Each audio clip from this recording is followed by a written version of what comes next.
Hey everyone, how's it going? So I just got back from watching Lightyear, and even though I said Tony and I were not going to be able to do this based on our schedules, I kind of figured, if he won't be able to make it, I might have to do this on my own. So this is going to be an individual vlog. Our next vlog will be Thor, Love and Thunder, so be ready for that when we get around to it. But anyway, this is the latest in Disney's Pixar lineup of movies. Oh no, this is the next movie in Pixar's filmography. Sorry about what I said. And so I heard some rather mixed to positive things about this one. And I was actually kind of intrigued because usually whenever you hear mixed to positive, you're like, I could form my own opinion or something. In this case, it happened with Lightyear. And, honestly, after seeing this movie, I can say with confidence that this is definitely one of Pixar's weaker movies. And they've made some great films, they've made some decent, good movies, but then they've also made some weaker material, and this is one of them. Because, here's the thing, this little review or vlog I'm doing, to say the least, it's not really going to be spoiler-filled, because Lightyear has a very conventional storyline. Like, there's nothing very intriguing about it, to say the least. Like, you go into this movie, and if you're expecting a big, epic sci-fi story, you're not going to get it here. And it's a real shame, because Pixar, they could have done so much more with this movie, and yet they resorted to doing something that was more, like, familiar or more safe, And this entire movie is supposed to be like an origin story for Buzz Lightyear. It kind of feels like that in a sense, but really it's like when the movie starts, he's already within Star Command, and we follow him throughout this whole adventure and the ragtag team of Rangers that he works with, but it's like, I just don't care with what's happening on screen, This is like, there were several moments in the movie where I was bored, or I'm like, I'm just not intrigued by what's happening, And kids might get more out of this movie, but for someone who, has known Buzz Lightyear for a very long time, since the Toy Story films, I was just kind of expecting more, And, because the thing is, with the sci-fi genre, you want a story that, really blows you away, and it's, the story that you're going to remember for years to come, and you want to tell it to other people, you want to show it to other people. This is not the case with this movie. And this movie, for it being a sci-fi story, it has some really good visuals, and I will not deny that Lightyear is technically and visually impressive, because when it comes to Pixar, they're like the kings of computer animation. They always have been, so they knocked it out of the park.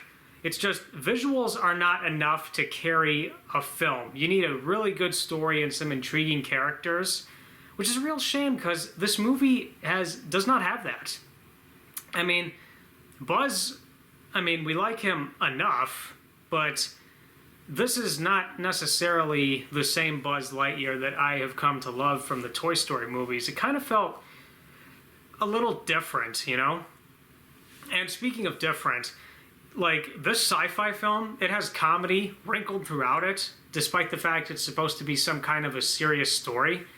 And with all the comedy that was going on, it kind of felt like a Marvel film on some occasions. You think I'm exaggerating? No. The comedy made this feel like a Marvel movie, where they throw the comedy in as all the serious story stuff's going on, and it's really distracting, It's one of the things in the MCU I'm not particularly fond of, is when the comedy overshadows an actual story, And for a movie that has really good visuals and is technically impressive, I will tell you right now, some of the visuals in Lightyear look like they were taken from Star Wars, they were taken from Alien, Prometheus, There may be a couple moments where I'm like, this looks extremely similar to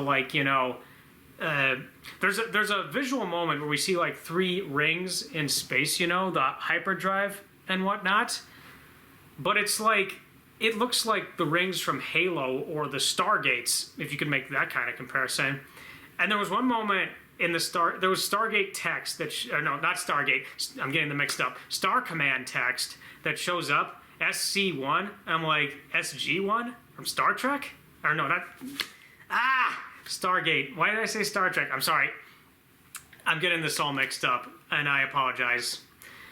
It's kind of funny when I do these on my own, but this is the first time I'm doing it on my own. Anyway, yeah, a lot of the visuals, they're cool to look at, but they were clearly taken from like other movies, or they just feel like they came from other movies, you know? It really does feel like that, to say the least. And I mean, the story, like I said, it's just really boring and conventional. And if I were to spoil it for you, I would get so disinterested in what I'm trying to tell you that I don't know if it would hold on to your attention or not. Because the thing is, people in my generation grew up with a completely different Buzz Lightyear cartoon, which was Buzz Lightyear of Star Command, which was hand-drawn animation, and it was basically an expanded lore for Buzz Lightyear. They had a pilot movie that was on VHS that I quite remember, followed up by the television series.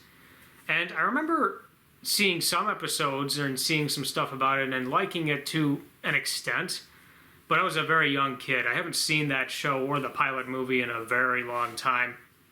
And this movie, Star Command, is mostly made up of humans, you know? And this is something I actually want to criticize about the movie is Star Command is humans, but there's no aliens. Like, we maybe get a few robots, but there's no aliens.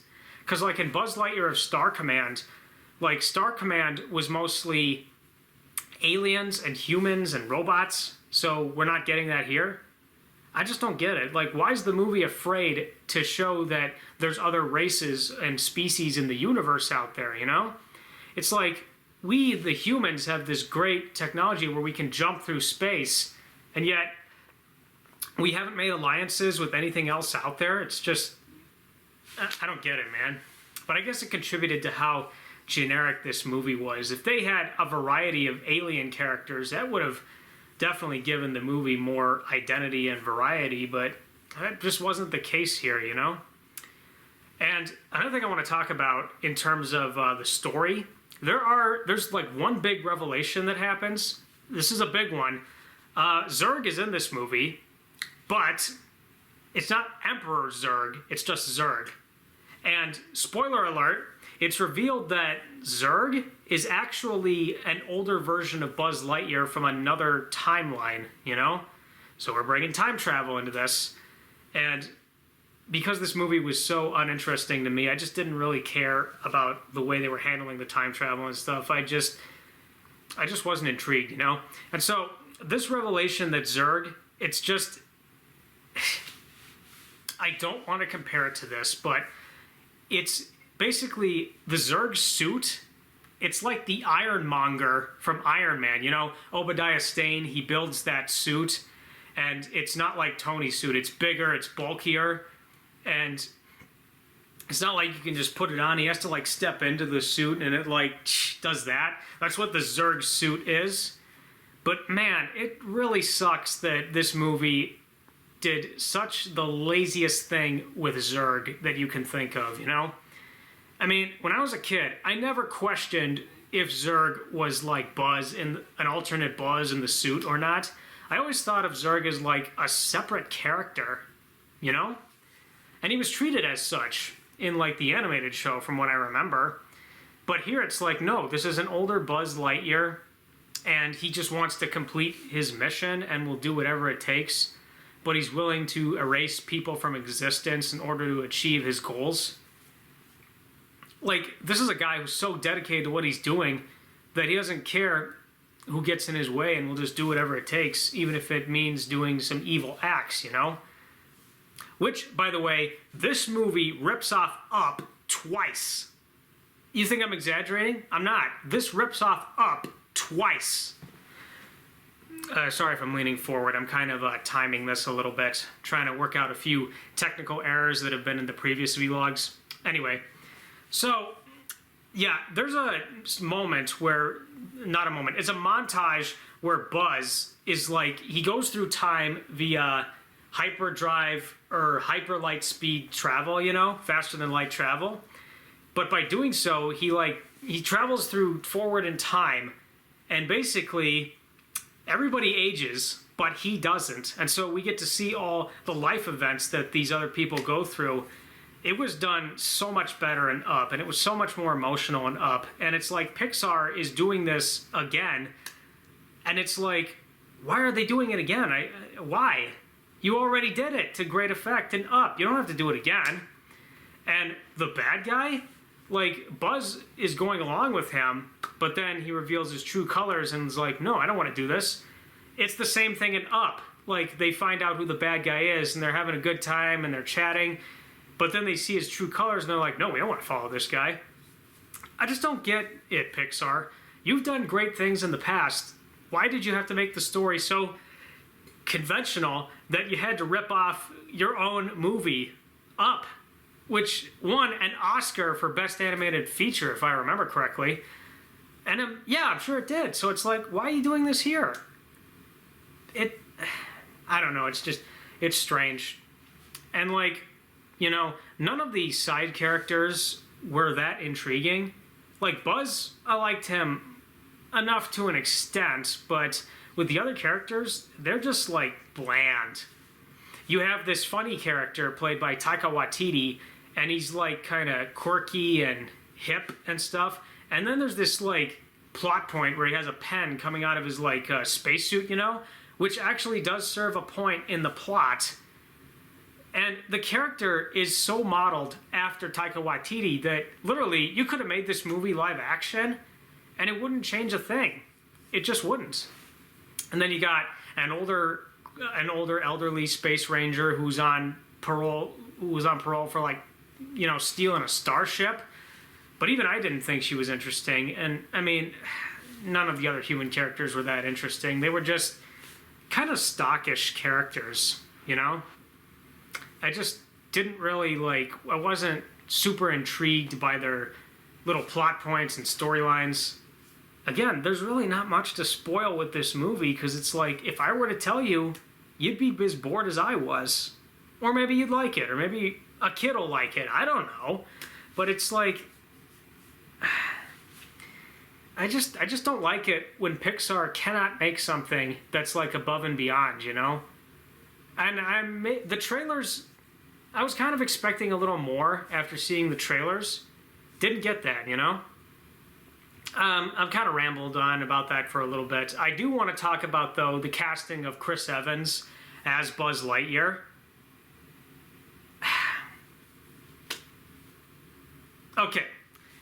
He does this role just fine. I think he does it just fine.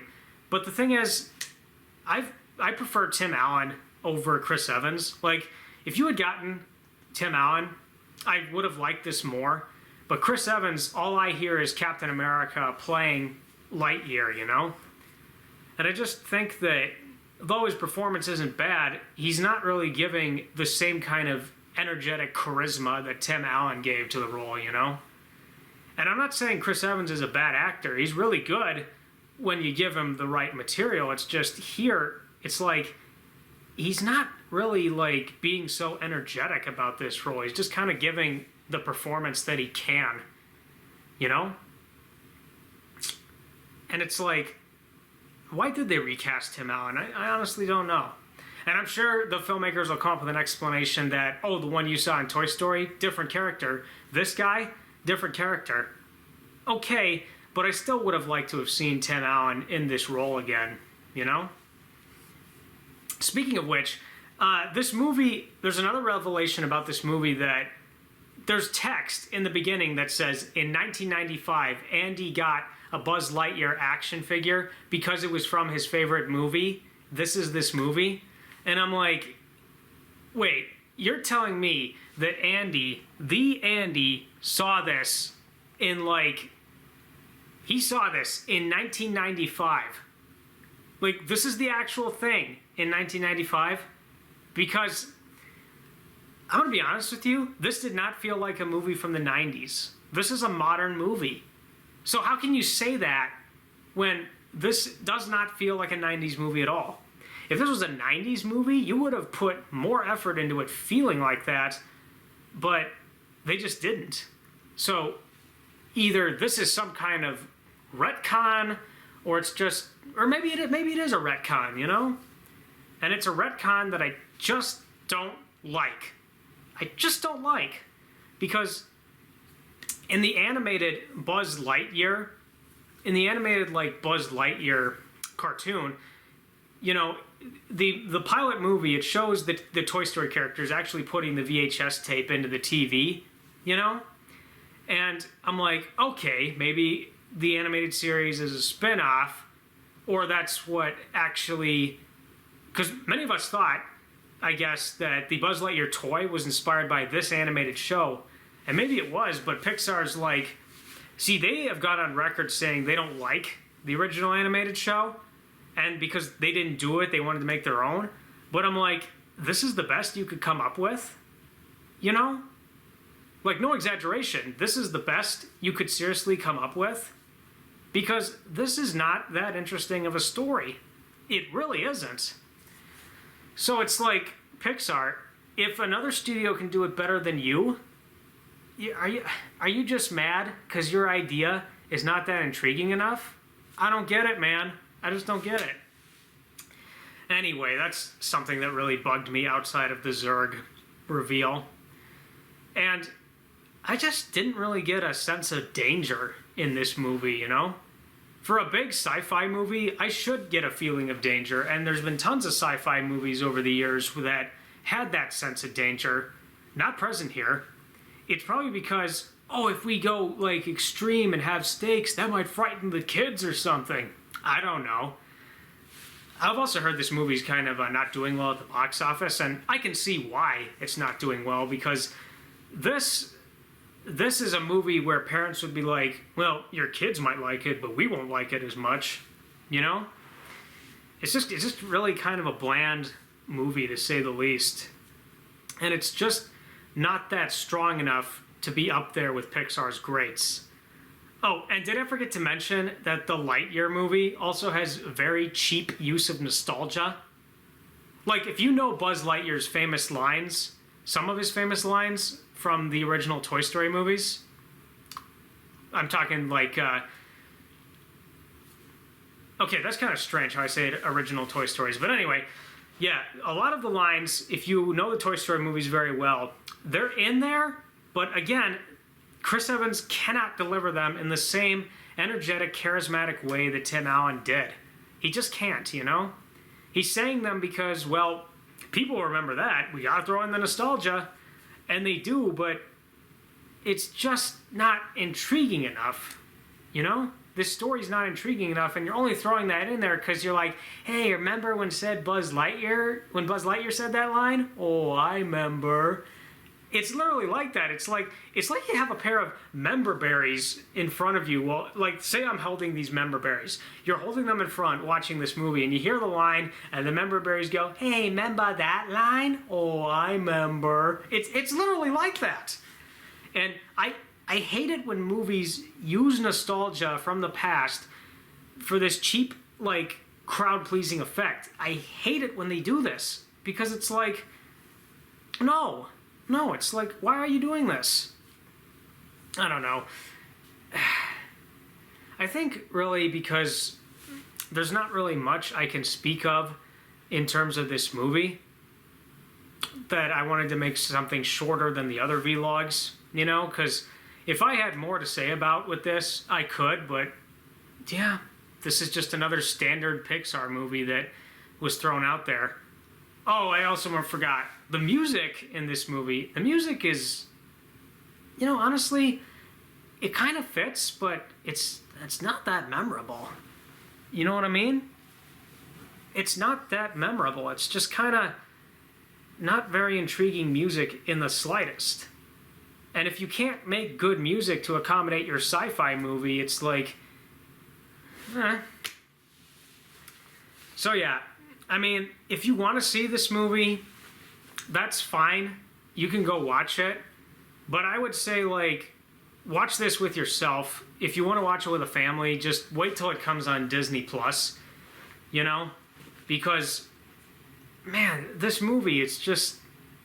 See, I just think it could have been more. But it's just so boring and generic of a movie that there really isn't that much to say about it, really. Because if I had more to say about it, this would be a longer vlog. But it's not. It's not, you know? And it really sucks that Pixar has to churn out a bad movie every now and then, because I know they can do great. If you think back to, like, Toy Story, A Bug's Life, Toy Story 2, Monsters Incorporated, Finding Nemo, The Incredibles, Cars, Ratatouille, WALL-E, Up, and Toy Story 3, that's like the golden era of Pixar movies. And then their mid-tier era started with Cars 2 and ended with Toy Story 4, where some of those movies are fine, others not so much. And then, like, the pandemic era of Pixar, as I want to call it, the pandemic era of Pixar movies has been Onward, Soul, Luca, Turning Red, and this. And if I was to rank the pandemic era of Pixar movies, you know, honestly, Lightyear so far is the weakest of them. Because I liked Onward. I thought Onward was fun, and it was kind of, you know, the studio getting back on track with, like, we're going to make a movie that people will actually have a fun time with, you know? And then Soul I thought was the best of the pandemic era movies because that was kind of existential for me. Soul was a very existential experience, to say the least. And, I mean, Pixar should be doing stuff where it's more than just a movie, it's an experience, you know? And then Luca, I liked it enough. I thought it was pretty good. It was a good friendship bonding movie, good summertime movie. Turning Red, see, that in my mind used to be the weakest of the pandemic era Pixar movies because Turning Red was not good in my eyes. And I know this because Turning Red was made for a very specific audience, like the young teenage audience. They're going to relate to that more heavily than I could. And that's one of the reasons I didn't like Turning Red, was because I can't relate to something if my teenage experience was not like that, you know? And not only that, but Turning Red also had a bunch of embarrassing moments or cringe moments. It's just... And I did not like... I didn't like Turning Red, but the people who review bombed it, you know, because I remember Turning Red got review bombed, and I'm like, you can't shelter your kids forever. They're going to find out eventually, because you'll understand when you see Turning Red. But I also know that Lightyear got review bombed for a specific reason, you know? The reason why Lightyear has been review bombed is because it features an LGBT couple, you know? And they get like a small kiss scene. Really? You people are freaking out about that scene? It's not even that long. You know, it's like 4 to 5 seconds. Really, it's not that long. You guys are freaking out over something that is actually relatively harmless. And some people have said, well, the scene's inappropriate for children, you know? I mean, I'm not going to go into stuff like that, but it's like, come on, guys. Come on, guys. You're freaking out over something that is probably getting way more attention than the actual movie itself. And it's like, I mean, it's just a small scene. It's not the major focus of the movie. It's just, like, it's there. But it's not, like, it's not offensive. It's not like, you know, I wouldn't want to say forced. I wouldn't want to say forced because they, like, acknowledge it and it's there. And it's not like, you know, in your face. They're not trying to force it like some other movies have. But it's like, really? You're freaking out over a scene that's, like, not even that long? I don't get it.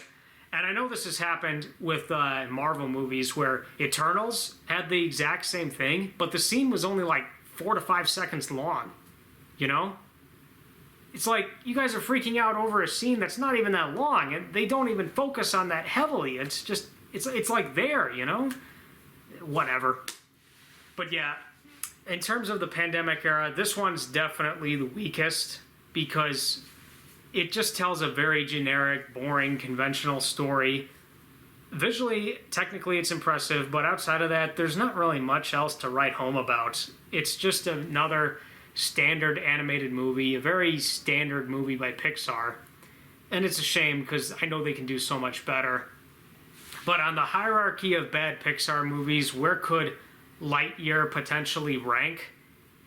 I mean, see, I hated Cars 2 and I hated Incredibles 2. I hated those movies. I think those are like the two worst Pixar movies. I didn't like Finding Dory, but at least Finding Dory, you know, was a case of really, did I need to know that and stuff? Whereas Lightyear was not a case of really, did I need to know that? It was just not much to write home about. Good Dinosaur wasn't very good. I thought that was one of the weaker Pixar movies, and I did mention that in the Jurassic World vlog. So, I mean, I thought Monsters University was better than Lightyear because Monsters University does not hold up. I will tell you that right now. It doesn't hold up. But at least Monsters University just didn't feel like so conventional and generic. At least it had something going for it, at least. And maybe the same thing with Finding Dory, but Finding Dory was just not that great, to be honest with you. So, I mean, yeah, that's pretty much it. That's it. I know I could have done something better. I know I could have brought another person on board. I know I could have talked about this in more detail, but yeah, this is just another standard Pixar movie that isn't up to par with what they are capable of. It really is a disappointment for a Pixar movie. And it's coming from someone who has seen the Toy Story movies all his life and knows that Buzz Lightyear can actually be a cool character. This was a pretty big letdown. So yeah, that's Lightyear. I'm actually happy that I got a chance to make this little vlog expressing my thoughts, even if I didn't have much to say, but I'm sorry guys, this movie was actually pretty boring. But I promise though, when Tony and I get around to Thor, Love and Thunder, and we'll have a little more to say, but we'll see on that one, because I've heard very mixed to positive things about it, so we'll see. We'll see. I don't expect much of it, but we'll see. Alright, so yeah, I would just say go watch Lightyear if you want to and make up your own opinion. Maybe you'll like it more than I did, but I mean, it is what it is, you know? Do I regret seeing it? Not really. I'm actually happy I got to see it because, you know, Pixar are the kings of computer animation and you always want to check out what they have to make. But I just think that this could have been so much more, and it could have been To Infinity and Beyond. Because this is not To Infinity and Beyond. This is To Infinity and dull. Dull's like a good word for this. The last thing I'll say before I close off, and I know I've kind of rambled on a bit, when they say To Infinity and Beyond, they kind of have this finger touch where they go, don't think we needed that, you know? It was just a cool line. We didn't need, like, hand gestures associated with it, or finger gestures or whatever, you know? But yeah, that's Lightyear, and, I mean, that's all I gotta say. So, before I close this video off, there are some updates I do want to make about my YouTube channel, because someone did ask me about this. They asked, when is Season 5 of Samurai Jack Review going to come around? Here's the thing. I got to address some stuff outside of YouTube, and I really want to sit down and edit this review together. So I'm hoping by the end of August, probably August 31st at best, I could get a teaser trailer of the Season 5 review out, because I really want to. And then the actual review could come by the end of the year, maybe around Christmas time. I'm aiming for that. I know I have not been able to get to it, and people have asked me when it's coming and stuff, but believe me, I have a life outside of what I do, and it takes up a lot of my time, unfortunately, but I do want to get it out. I do want you guys to see it, because I think it's going to be the best thing out of the entire Samurai Jack retrospective I've made. And I'll be moving on to other retrospectives. I've got some pretty big things planned, you know? The second thing is I do want to kind of post video game content on my YouTube channel. I have some capture equipment where I can capture video games and record walkthroughs and stuff. Not reviews, but like playthroughs and walkthroughs. It's something I've been wanting to do for years, you know, I just haven't quite found the time to do it. But I am going to get the time to do it, and I do want to show you guys some pretty cool things that I've played over the years or cool stuff I'm checking out, you know. Because I kind of want to variate the content like I have with these vlogs on YouTube. So, yeah, I hope I can get to it. Big things are coming. I just got to sort out my personal life and schedule, but I really do want to get some new content out for you guys, and I hope you'll enjoy what I have to offer, to say the least. And so, you know, if I do another vlog on my own, if I do another one on my own, like, I am planning on seeing The Black Phone pretty soon, you know, because I have, there were 3 movies I had to catch up on. It was Lightyear, The Black Phone, and Beavis and Butthead Do the Universe, which I could do a vlog of Beavis and Butthead Do the Universe if you guys want to see that. But The Black Phone, I might actually do The Black Phone, you know, because it's one of those horror films that looks really intriguing, and I've heard some really good things about it. So that might actually be my next solo vlog. And if it's not as long as the ones I do with Tony, you know what? That's okay, because I have thought about making shorter vlogs to address the runtime of the big ones that I do. So yeah, if I get around to doing The Black Phone, look out for that, because I just might do it. And I definitely want to do Beavis and Butthead Do the Universe in the future when I get around to it. So watch out for that. So until next time, take care, and I will see you next time when I review The Black Phone and whenever I do Beavis and Butthead. And watch out for the vlog that Tony and I will do of Thor Love and Thunder, because we're talking about it. We want to do it. So hang tight. We're going to get to it. Anyway, until then, see y'all.